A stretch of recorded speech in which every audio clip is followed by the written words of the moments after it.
Hey, you know when people say on YouTube, when DoorDashers say, don't accept every order. Oh, no, you don't have to do that.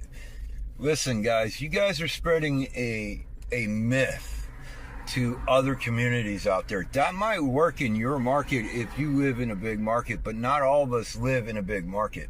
See, DoorDash likes to punish us small market guys when we don't have platinum. And what I mean by punish is that you can't schedule in my area where I'm at properly if you fall anything below a platinum. You might ask, who are you? Tell me how to DoorDash. Well, I'm Paul and I got over 16,000 dashes. So a little bit about algorithm. DoorDash runs two algorithms. They run a driver algorithm and they run a customer algorithm. And so basically they're going to line you up with higher rated customers if you're a higher rated driver. So instance, let's say Joe Bob always rates drivers and he's a higher rated customer, and you're sitting in a parking lot and Joe Bob order comes through and you're rated at a 91 and Todd on your left is rated at a 76, the chances are you are going to get the order. It doesn't always work that way, but your chances are better to pick up Joe Bob's orders. Am I telling you that in a smaller community that you need to take every single order? No. All right. Here is what the math is on it. You deny an order. Let's say you're at 100%. You deny an order. Now you're at 99%. From that moment on, it's going to take you 100 orders, not consecutively, 100 orders to get that point back. So you have wiggle room. On average, I would say accept every 3 out of 5 orders. It is healthy to drop a couple orders here and there, just so that down the road your orders, your points keep coming back. Think about it. You're at 100. You drop one. Now you're at 99. All right. So you got 99 orders that you have to accept before you get to 100. All right. So you drop, I don't know, you take 4 straight orders and then you drop another one. Now after that order, the next one you accept starts your count right back up. This is the best way to maintain a healthy AR and not mentally hurt yourself. I've known so many dashers to say, I don't accept orders unless they're $2 a mile. And that's great. But are you doing this for a living?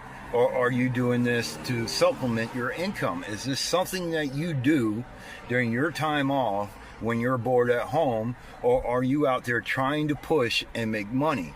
There's a huge difference between the two factors in your lifestyle. If you're doing this for a living, falling below platinum can absolutely hurt you, especially in smaller communities. A couple things to watch out for when you're making order decisions. Like for instance, in our neighborhood, we have $1 million generals. 1 million of them. DoorDash will send you on what's called the loop. Let's say you're parked right next to a Dollar General, 500 feet away, 20 feet away, whatever. All right. But your customer lives near a Dollar General on the other side, 5 miles away. All right. Or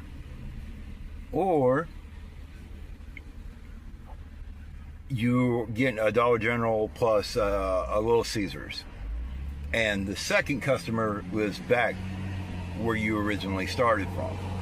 You accept both orders, and what happens is now you drove to point A, pick up one thing, back to point B, and drop off at point C, and you've done a big circle. That's called the loop effect. All right, where you're doing more driving than what you have to because the customer lives closer to another Dollar General. Now, I have tried to circumvent that before, and this is a no-go because DoorDash will catch on. It's the well, I'll just go to the Dollar General I'm at. It does work, but I wouldn't advise making it a habit. Now, why else should you accept more orders than you normally are? All right, so let's say you're averaging around 70% algorithm rate. Now DoorDash has introduced the on-time delivery rate system, where they penalize us drivers for wait times, more or less. So now these points take away from you too. And then you combine that on top of AR rating. Let's say you're sitting right at 86, all right? And 85 is our limit for platinum here.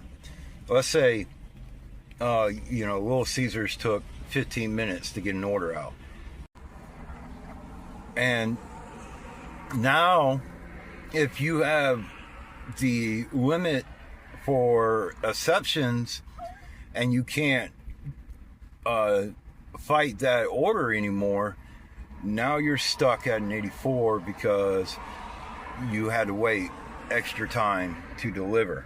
Now, DoorDash has been kind of good, but not consistent on doing the "we got your back" thing. So if you're waiting there for more than 10 minutes, a little message comes up that says "we got your back," and they understand that you're waiting. But it doesn't happen all the time. The consistency is the biggest issue with the DoorDash app program. Plus, they're always changing something.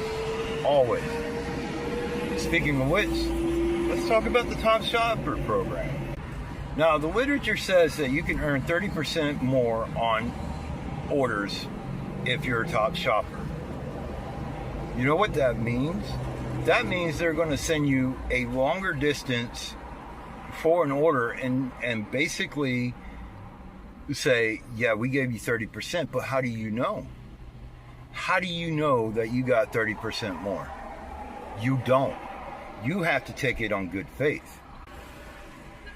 And in my experience, being out of the Top Shopper program, I've made more money because I've stayed local or local enough. My suggestion for new DoorDash drivers who are trying to do this as their steady income is to not deny every single order. I would say keep it above $4.25 minimum. All right, don't take anything under there unless it's a piece of joint and it says hand off, because 9 times out of 10 you're getting a cash tip at the end of it. But again, if it's $2 9 miles, do you want to drive 9 miles and hope you get a tip? So that's a decision you have to make. But if it says $2 drop off, I wouldn't even bother with it.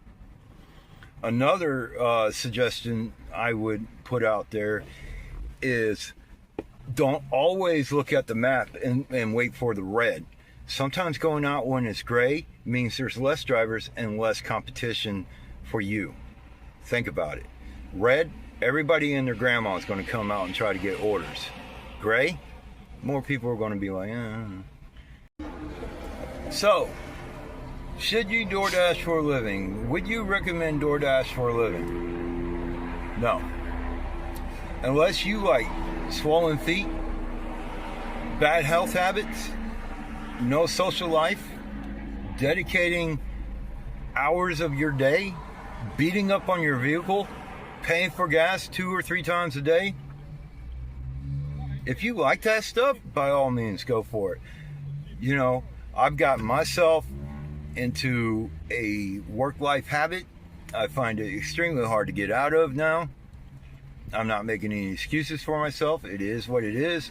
I'm hard-headed. I'm going to do what I'm going to do. Now, would you recommend this as a supplement income? Yeah. If you're sitting at home, you got nothing better to do. Nobody to talk to, nobody to see, whatever. You're just chilling.